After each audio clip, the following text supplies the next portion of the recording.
Hi friends, this is Dr. Renee Tucker, equine veterinarian and developer of the Tucker BioKinetic Technique. Okay, today I thought we'd talk a little bit about one of the lamenesses that tend to hide. And today we're talking about stifle lamenesses. Now I want to talk about this not like, oh, here's the cause and you go x-ray and here's what you can do, because you know what, you can look that up online. I'd like to give you my perspective in three different ways. One is my veterinary experience of over 25 years, so I'm going to share what a veterinarian would think. And then talk about how a alternative medicine practitioner might start thinking. And then lastly, how a TBT person would start thinking, because they're all different. This does not mean one is better than the other ones. Every one of these might be the best thing at the time for a horse with a stifle issue. But I just want to share these perspectives so that they'll help you better understand what we're thinking. You know, because sometimes what the horse owner's thinking is entirely different than what the vet's thinking, or vice versa. So here we go. First of all, let me shock you all, because it's fun. Here's my thought. My experience has shown me that in a chronic stifle situation, a good 80% of the time, could be higher than 80, but I'm actually going out on a limb here. I'm going to say 80% of the time or more, chronic stifle lamenesses, that primary cause I always talk about, that primary cause is in the opposite hind leg. Yes, that's right. Now, I'm not saying there's not an issue with the current stifle diagnosis. It's right, man, all the stifle's hurting. But why? You know, I'm always about the why. The why is, all the ones I've seen, it's usually the other hind leg, which is kind of sad, really. But let's talk about it so you guys will know, and you can help your friends too. All right. Stifles are in the lamenesses that hide category because they're so strong. The stifle is analogous to our knee. And our knee actually is way less strong than a horse's stifle. That stifle is wrapped with thick, strong fascia, all kind of fascia, and ligaments, collateral ligaments, annular ligaments. It's so strong that we're taught in vet school. Okay, here's a secret now. If you feel any swelling in a stifle, okay, so the veterinarian is feeling the stifles, feeling for swelling, because it's hard to see down there. If it's coming from the stifle joint, and that's called effusion, that's just swelling from the joint, is effusion. If it's coming from there, there's a serious problem, okay? Because that stifle is so incredibly tough that if it's showing a problem, there's a real problem. Okay, so that problem obviously has to be dealt with. All right, as always, my question is, why did it get there in the first place? This is talking about chronic, remember? So I'm not talking about if a horse has an unfortunate fall and traumatic landing in the pasture. That alone can tear a stifle ligament on the inside. That's awful, all right? But I'm not talking about those. Those are generally not the ones that I see. Those are usually a little bit obvious in that the horse is perfectly sound and then suddenly is lame. Those are, we know the cause and we'll do the best to fix our cause. But meanwhile, most of the ones that are out there are kind of hidden. Because what is the veterinary perspective on a stifle lameness? Often at first, well, as a veterinarian, we are taught that if there's lameness is in the hind end, to keep it simple and follow the statistics. Statistics are most of the hind end lamenesses are in the hock. That's just what they say they are. And so we do our hock stuff first to make sure we rule out the hock. For some veterinarians, that's just, well, let's just inject the hock and see what happens. Sometimes it helps, sometimes it doesn't. It doesn't sound good to do that, right, when I'm saying it, but the thing is, if we did it in a more, straight, logical manner, we'd actually have to start at the foot and we have to flex the foot joints, down there, and block all the pastern and fetlock and trot them off again, and then x-ray all that, and then say, okay, well, we'll come back when we know more. And then they'd have to do then the hock and then the stifle, basically go up the leg. Now that bill for you would be astronomical. So that's why we actually do use these statistical probabilities.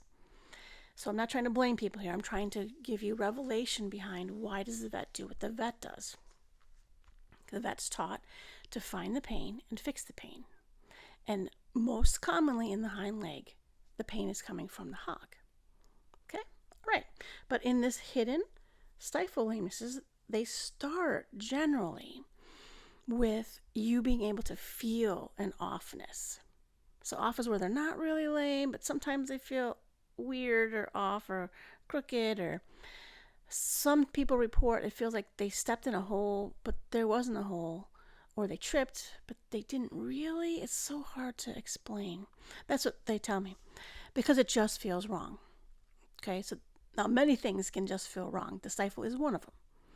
So if you tell the vet that it just feels wrong and you can't see the lameness, and you can feel it, but the veterinarian cannot see it, now it's tough because we don't have that many tools if we can't see it. Normally we love to see it, then we can block the lameness and confirm the location. But if we can't see it, all we can do is feel for pain, for swelling, things like that. That is useful if it's there. But like I said, stifles make it tough because they are tough. So instead, they're going to flex the hock, as I mentioned.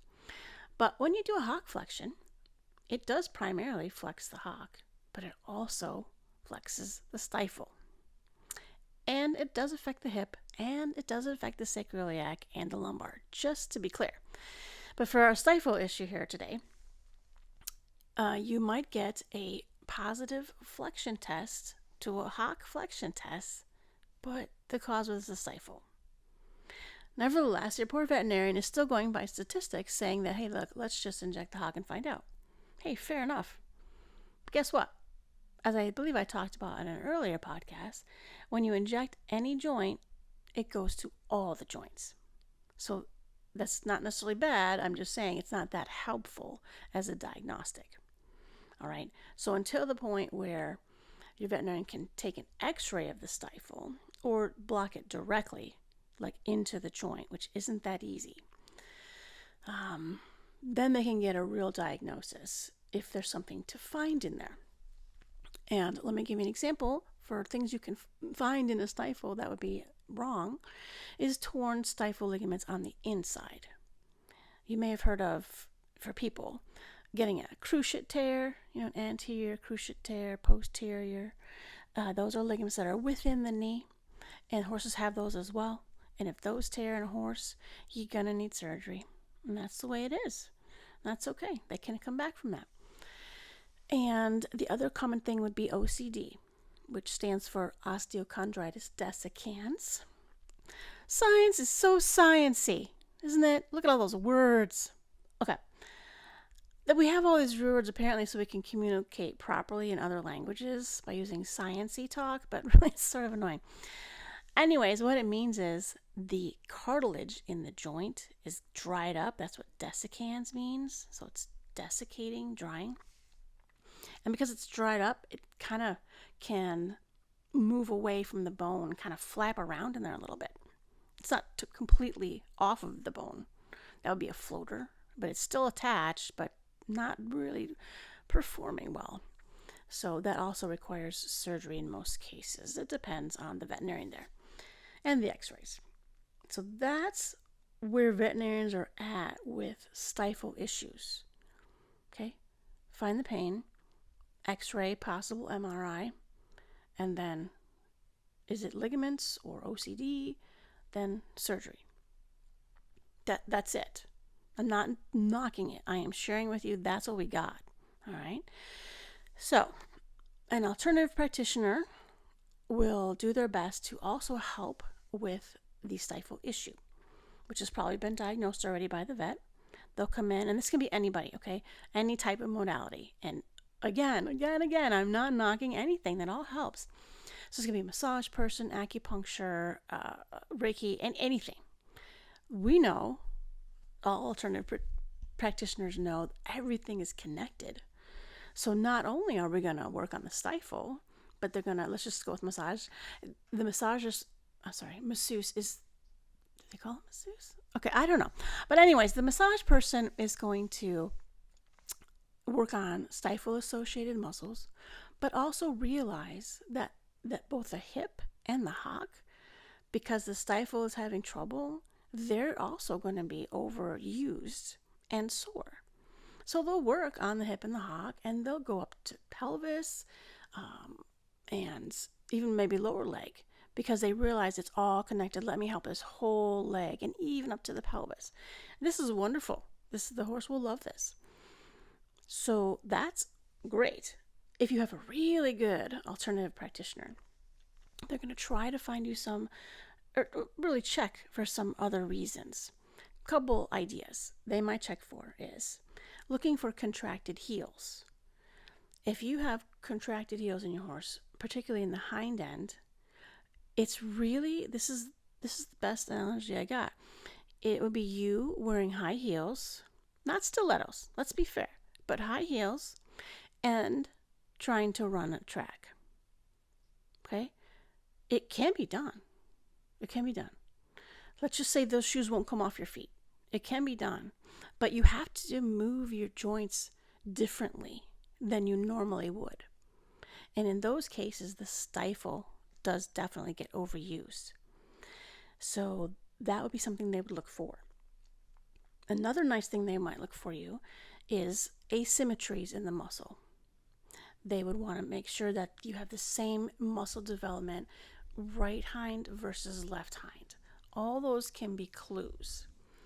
If it's subtle, it's not that big a deal. But big changes give us a definite sign there's a problem. Another good thing that people can do is check what I call the walk versus trot.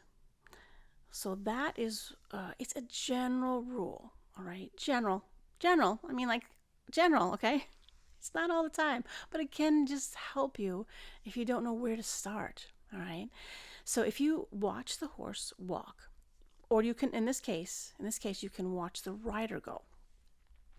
If this mysterious offness or lameness is more obvious at a walk than a trot, generally speaking, that's an alignment problem.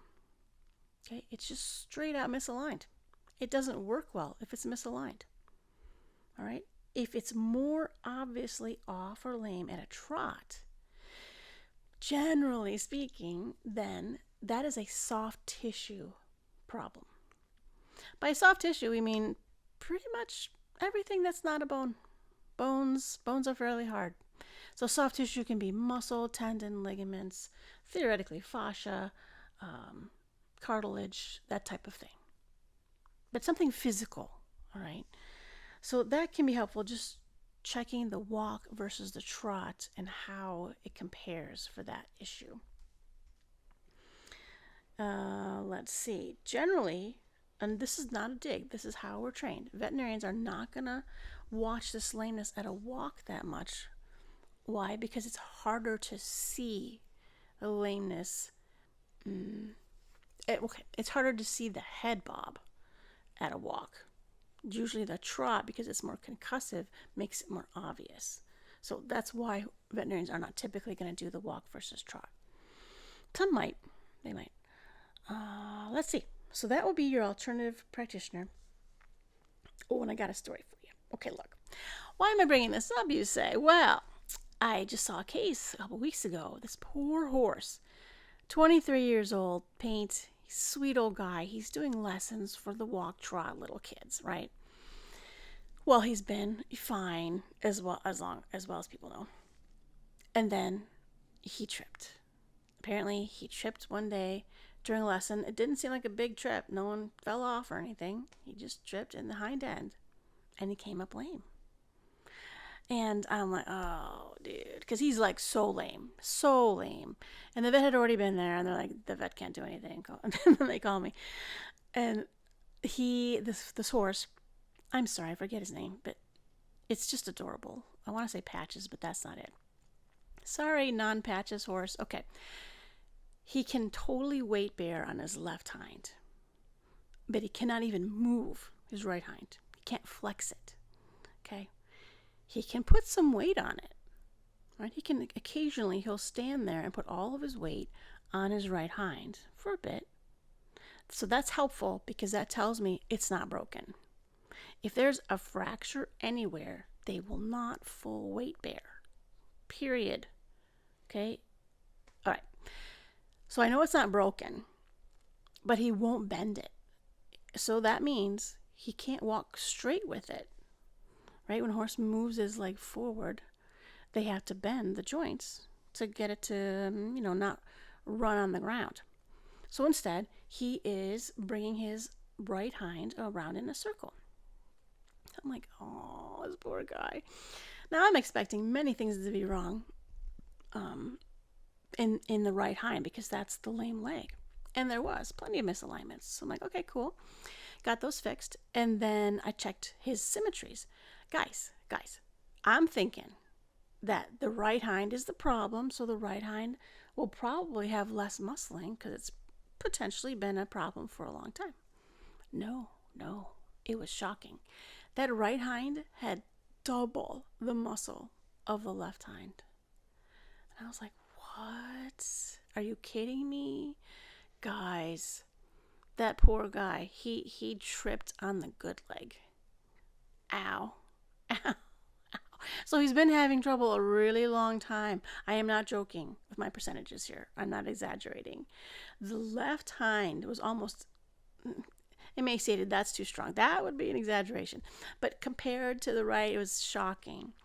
So he's had a problem with his left hind for so long that the right hind was picking up all the slack, getting more muscle, doing all the work, being strong, until he tripped.